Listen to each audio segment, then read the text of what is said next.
अस्सलाम वालेकुम। I hope आप सब लोग खैरियत से होंगे, ठीक ठाक होंगे। आज की वीडियो में मैं बात करूंगी उन लोगों के हवाले से जिनको प्रॉब्लम होती है, वो बिगिनर्स हैं और उनको पता नहीं है कि उन्होंने किस तरह से सब्जेक्ट चूज़ करने हैं और स्टार्ट किस तरह से लेना है सीएसएस के लिए।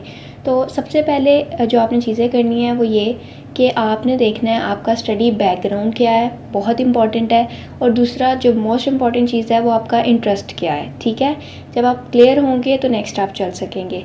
तो सेकंड चीज़ जो है वो है रिक्वायरमेंट। आपके पास ग्रेजुएशन की डिग्री होनी चाहिए सेकंड डिवीज़न में, ये कंपलसरी है। और इससे कोई फ़र्क नहीं पड़ता कि आपने सिंपल बीए किया है या बीएससी की है। आपके पास कोई भी डिग्री ग्रेजुएशन की या इससे ऊपर की हो, आप अप्लाई कर सकते हैं। तो नेक्स्ट चलते हैं मार्क्स की तरफ। तो टोटल 1200 मार्क्स होते हैं सीएसएस के पेपर्स के लिए, जिसमें से 600 मार्क्स होते हैं कंपलसरी सब्जेक्ट्स के। अब 600 मार्क्स देखते हैं कैसे। 100 मार्क्स इस्लामिक स्टडीज़ का पेपर होता है, जनरल साइंस एंड एबिलिटी का पेपर होता है 100 मार्क्स का, English essay 100 marks, English precis and composition 100 marks के लिए, और Pakistan affairs 100 marks and 100 marks current affairs के। तो ये सब सब्जेक्ट्स होते हैं जो कंपलसरी हैं सीएसएस में, आपको ये करने पड़ते हैं और आपको इसका सिलेबस प्रोवाइड किया गया है एफपीएससी की तरफ से। नेक्स्ट होते हैं 600 मार्क्स ऑप्शनल सब्जेक्ट्स के। अब ऑप्शनल सब्जेक्ट्स के लिए हमारे पास 7 ग्रुप्स हैं इन टोटल, और उसमें से हर ग्रुप में से हमने एक सब्जेक्ट चूज़ करना होता है। अब कुछ लोग करते हैं कि एक ग्रुप में से 2 सब्जेक्ट चूज़ कर लेते हैं, और कुछ को ये कन्फ्यूजन होती है कि अगर 7 ग्रुप्स हैं और हर ग्रुप में से हम एक सब्जेक्ट चूज़ करें तो हमारे पास ज़्यादा मार्क्स बनते हैं 600 में से। तो देखें, आपने इस तरह नहीं करना। फॉर एग्ज़ाम्पल, अगर आप ग्रुप 1 से पॉलिटिकल साइंस ले रहे हैं और या फिर कोई भी सब्जेक्ट ले रहे हैं और सेकंड ग्रुप में से आपको कोई सब्जेक्ट समझ में नहीं आ रहा, तो आप उस ग्रुप को स्किप करके ग्रुप 3 में से कोई सब्जेक्ट चूज़ कर सकते हैं। इस तरह आपने सब्जेक्ट चूज़ करने हैं अपने 600 मार्क्स के, लेकिन एक ग्रुप में से किसी भी सूरत आप एक सब्जेक्ट से ज़्यादा चूज़ नहीं कर सकते। हर एक ग्रुप में से सिर्फ एक सब्जेक्ट चूज़ करेंगे। तो नेक्स्ट देख लेते हैं डूज़ एंड डोंट्स।